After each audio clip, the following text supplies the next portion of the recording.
नहीं, but what is the next step? मैं वही समझने की कोशिश कर रहा हूँ कि आपने इससे पहले भी जो बोला कि इधर आपको पता है या आपको पता नहीं है। But if I am the product also and मेरे पास अगर 60 ऐप्स हैं, तो 60 ऐप्स को मैं बहुत ज़्यादा यूज़ तो नहीं कर रहा हूँ। मत करो, डेटा तो वो तो डेटा ले रहा है ना आपका, आप तो फेसबुक बट भी वो यूज नहीं डेटा कर रहे। लेकर के मुझे जो आपने मैनिपुलेट वाला, मैं इतना टाइम अगर उस सब में स्पेंड ही नहीं कर रहा हूँ, तो दैट पर्टिकुलर ऐप का मेरे लाइफ के अंदर कितना इंटरफेरेंस है? If I am not spending, let's say मैं 2 हफ्ते में एक बार कोई एक ऐप खोल रहा अभी हूँ। आप अगले 6 महीने में आपका कोई प्लान है कि कहीं घूमने जाएं? अभी है? तो बनाया नहीं है। नहीं ना, हाँ। बन जाएगा। अभी मैं बोलना शुरू करता हूँ यहाँ पर और आपको उस तरह के कंटेंट पुश होना शुरू होंगे और किस अचानक में? 3 नहीं, महीने नहीं, में। मैं समझने की कोशिश करूँ कि किस में? लेट्स से कोई भी ऐप आप ऐसे नाम लीजिए एबीसी। बट नहीं, वो एबीसी, सारी ऐप है, देखिए आर यदि दे वो ऑल आपको सुन रहे टुगेदर? हैं। Are they all together? मेरा यस, सवाल है। At the back end they all are, they have to be together, क्योंकि वो एक दूसरे दे वुड बी के सम पूरा चाइनीज कंटीजेंट बेस्ड है। होंगे, कुछ यूएस बेस्ड मैं होंगे। आपसे कहता हूँ कि आज की डेट में आप गूगल पे कुछ सर्च करते हो और उसके बाद आपको इंस्टाग्राम पे ऐड आ जाता है, करेक्ट? फिर आप कहते हैं यार ये ऐड तो आना नहीं चाहिए, या आपको कई बार आप सर्च भी नहीं करते हो, आप शायद डिस्कशन कर रहे होगे और आपको इंस्टा पे ऐड आ जाता है क्योंकि वो किसी ने सुना और उसके बेस पर प्रोफाइलिंग करके उसने ऐड पुश किया। अब वो जो ऐड देख रहे हो आपको क्या पता कि वो क्रिमिनल का ऐड नहीं है, या उस पर आप क्लिक करके ट्रस्ट करके कुछ भी आगे बढ़ते हो तो आप ट्रैप नहीं हो जाओगे। अभी जितने क्रिप्टो इन्वेस्टमेंट के केस हैं ऐसे ही हुए। एक बहुत बड़ी होटल चेन का मालिक है दिल्ली में, उसने मुझे कांटेक्ट किया कि साहब मेरे इतने पैसे चले गए अच्छे खासे।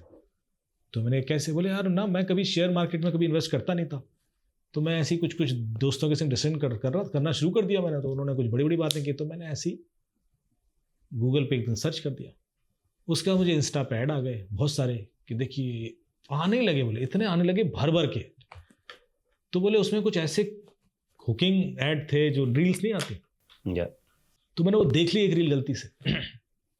जैसे वो रील देखी तो उसमें था कि डिटेल के नीचे नीचे ग्रुप दिया हुआ है, ज्वाइन कर लीजिए। तो उसमें वो डिस्क्रिप्शन में ग्रुप लिंक था, तो मैंने ज्वाइन किया, तो टेलीग्राम ग्रुप था। अब मैंने कहा ग्रुप ज्वाइन करने से मुझे क्या हो जाएगा, मैं लूट थोड़ा ना जाऊँगा, सेफ हूँ, तो ग्रुप ज्वाइन कर लिया। अब बोले ग्रुप ज्वाइन किया तो मैं देखा कि उसमें डिस्कशन चल रहे हैं कि मेरे तो इतने पैसे बन गए और स्क्रीनशॉट आ रहे हैं और मैंने तो 300% था और देखो 300% और 4। तो बोले कब तक आप इग्नोर करोगे, आज नहीं तो कल तो आपको लगेगा कि यार 4 पैसे में भी लगा ही देता हूँ यार, जब ये हो ही लूट रहा है, दुनिया ही लूट रही है तो हम भी लूट लेते हैं। यदि हम फैले हुए हैं रोड पे तो 2 आप भी उठा के जेब में रख लोगे क्योंकि यार अब बेइज्जती तो हो रहा है। ऐसी वाली सोच जाती है। आप देख रहे हो कैसे इंसान का दिमाग चलता कैसे। तो बोले मैंने एक उसमें से एक बंदा ढूंढा, अब पूरे ग्रुप में एक बंदा ढूंढा। मैंने कहा यार ये ठीक है या फर्जी है, ऐसे करके। किससे पूछ रहे हो आप? उसी ग्रुप में किसी बंदे से पूछ रहे हो, मतलब आप देख रहे हो बेवकूफी। तो बंदा क्या बोलेगा, अरे यार नहीं बिल्कुल परफेक्ट है और मैं तो इतने पैसे बनाए। तो बोले मुझे उससे थोड़ा ट्रस्ट आ गया, जबकि उस ग्रुप में जो वो 40 बंदे हैं वो 40 बंदे हैं ही नहीं, वो एक ही बंदा है जो पूरा ग्रुप चला रहा है। समझ रहे हो? वही अभी यहां से डालता है, फिर वहां से तारीफ कर देता है, फिर वहां से कांग्रेचुलेशन, यही खेल कर रहा है। तो आप किसी को भी रैंडमली चूज करते हैं, आप उसी के पास जाते हैं। फिर उससे कहा मैंने कि यार तो मैं ट्राई करूं। अरे आप टेंशन मत लो, और ऐसा है। तो मैंने इंस्टॉल करके एप्लीकेशन 20,000 डाल दिए तो हो गए 60,000। फिर जो और लालच आया तो बढ़ाता गया भाई साहब 5 करोड़। कहां से कहानी शुरू हुई थी? गूगल सर्च से। यदि आपस में नहीं लिंक्ड है तो ये हुआ कैसे? और आप चाहो ना चाहो ये सारे इंटेलेक्ट लोग हैं, ये ऐसे लोग नहीं है। जो एक गुजरात के बिजनेसमैन का मुझे कॉल आया कि साहब मेरे ना 53 करोड़ चले गए। मेरी सांस अटक गई। मैंने कहा सर 53 करोड़ कैसे आ सकता है? तो ये क्या बचा कॉल लगा देता है इतना पैसे। और मुझे सबसे बड़ा आश्चर्य हुआ कि 53 करोड़ जिसने कमाए वो इतना बेवकूफ थोड़ा हो सकता है कि कभी विड्रॉ भी नहीं करेगा। तो जब मैं और ग्रिल करता गया तो पता पड़ा नहीं गए तो मेरे 18 करोड़ थे, 53 करोड़ हो गया था। तो इमोशनली इतना अटैच था वो कि वो ये मान ही नहीं पा रहा कि मेरे 53 करोड़ नहीं। मैं उससे कह रहा नहीं भाई तेरे सिर्फ 18 करोड़ गए, वो सब फर्जी है। नहीं सर वो सही था, वो 53 करोड़ है उनके अकाउंट में। वो कह रहे हैं मुझे कि 53 करोड़ आप निकाल लो, इतना और दे दो। आप समझ रहे हो? और वो ऑनलाइन है सर, वो तो आप अभी पकड़ सकते हो। अभी देखो बात कर रहा है मेरे से, मतलब दिस नॉर्मली ये उनका रिएक्शंस होते हैं लोगों के। तो मुझे लगता है बताओ। मैंने कहा भैया वो यहाँ बैठे ही नहीं है, वो लाओस में बैठा है बंदा, वो दुबई में बैठा है बंदा, वो कहीं से भी कर रहा है। How do you know? नहीं सर आप उठा लो उसको, इंडियन नंबर है। तो इंडियन नंबर तो कैसे चल जाएगा यार, व्हाट्सएप भी तो है, टेलीग्राम भी तो है। तो ये कुछ विसंगतियां हैं इस सिस्टम में कि आप कहीं से बैठ के किसी को भी कई सालों तक बेवकूफ़ बना सकते हो और ये पता भी नहीं पड़ेगा उसको कि वो बेवकूफ़ बन रहा है। अभी एक नेटफ्लिक्स पे सीरीज है जिसमें एक लड़की को 9 साल तक ऑनलाइन बेवकूफ़ बनाता रहा एक व्यक्ति कि वो उसका बॉयफ्रेंड है, 9 साल तक, और वो कभी मिली भी नहीं, और इतना रिलेशन क्लोज किया उसने, मतलब अपनी लाइफ के सारे डिसीजन बदल दिए।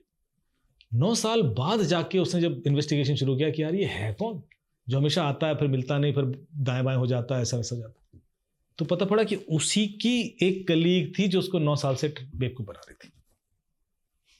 मतलब उसकी लाइफ कंट्रोल कर रखी थी उसने कि वो कहाँ जाएगी, क्या करेगी, क्या सेलेक्ट करेगी, मतलब ऐसा। बट ऐसा कर क्यों रही थी?